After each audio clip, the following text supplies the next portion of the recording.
So the vision that we had for To Hold and To Have, starting in 2014, was to create a jewellery store which was quite different to most jewellery stores that already existed. And one of the main things that we wanted to do differently is to have a place where everyone felt comfortable coming and just be an extension of the home for our clients as well as our staff. To Hold and To Have is a great place to work. It's an extension of what it's like to be at home.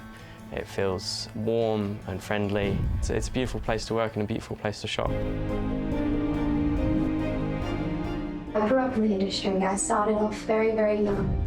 I've grown from starting into sweeping the floors, just doing the basic chores for pocket money, all the way to setting up, packing up the store, running accounts, managing customers, greeting customers at the door. I'm able to design for social media, for customers and artwork, and seeing how the jewellery has told the story for each customer and how it impacts them.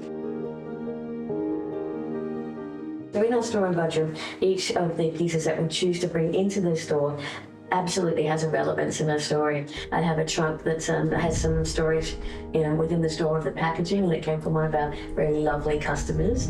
And the table in particular was just one of my pieces that I'd had at home. It was our dining room table, and we brought it into To Hold and To Have, and it becomes our consultation table. So it's where our clients just sit down, have a cup of tea, a cup of coffee with us, to get to know them a little bit. And out of that conversation, we usually find what their needs are for their jewellery, how they like their jewellery to be, what their lifestyle is like, so that the final product is not only exquisite and beautiful, but it has perfect synergy with their lifestyle and with their aesthetics and their styling choices. Yes, growing up with Mum, she has fully instilled in me the sense of design and photography and the love for people and their stories. She has continued to influence me to care about people and listen to their stories, and being able to put that into jewellery and bring that and share that with customers is the final piece that I love. Inspiration for us, I think, really comes from the heart and the soul. Often it comes from all the experiences that we do, and also just talking to people and listening to other people's journeys as well. The inspiration, I believe, can come from absolutely everywhere, but very much in connecting to others and just getting out and living life. Outside of Mum's jewellery store, I'm a photographer, and I would love to intertwine my arts and my fascination for science. People will often walk past the little things. We often, in a world full of technology and social media, will ignore natural events or the small little moments of life. And I want to be able to capture those moments, the little things that we might just walk past and miss. It's the tiny things of life that truly matter most. The street library that we have, and it's just on the corner outside the store. It's in a beautiful little cottage garden that we've created, and it's quite a new concept here to the Sunshine Coast. Sometimes some people come and take 2 books, sometimes people will come and bring a whole bag full and filled up, and it just brings us so much joy just to have another facet to the community that we can allow and facilitate. So To Hold and To Have has won the JAA, which is the Jewellery Association of Australia Award, in particular categories twice. So we won the Australian Award for the Bride to Be category, and then also for the Precious Metals category. And so that's in the previous years, and just recently we've also been awarded a fantastic community award. In the community, one of the things that we do is to run a design award within the high schools.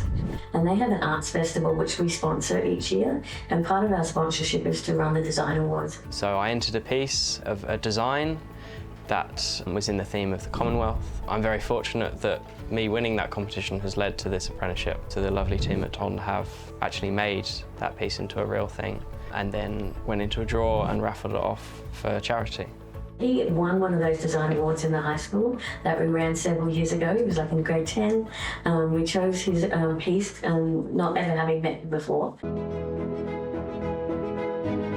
In Australia, we definitely have a shortage of jewellers and have done for many years, and even more so a shortage of apprentices. So it's one of my real passions, is to make sure that our business supports apprentices continually. Being a jewellery apprentice is not a very common job. I do get funny reactions when I tell people that I'm an apprentice jeweller, because the only apprentices they know are maybe, mechanics and plumbers, and people are always very interested in my work. So having him as part of the business is something that means a lot to me, so that we can encourage the industry just to keep on growing, really support the future, not only of the youth, but also of the industry.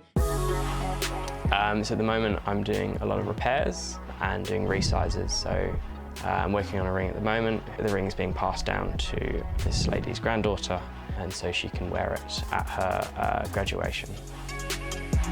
And that crosses generations. We have quite a few situations where grandparents will come to us desiring to pass jewellery down, but to make sure it's in pristine good condition when they do, or else just repair or remodel pieces.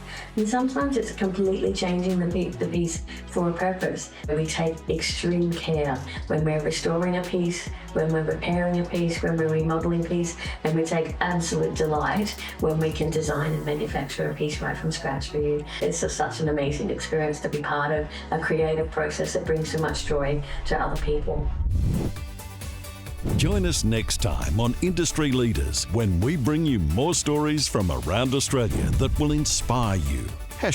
#Industry Leaders TV Show.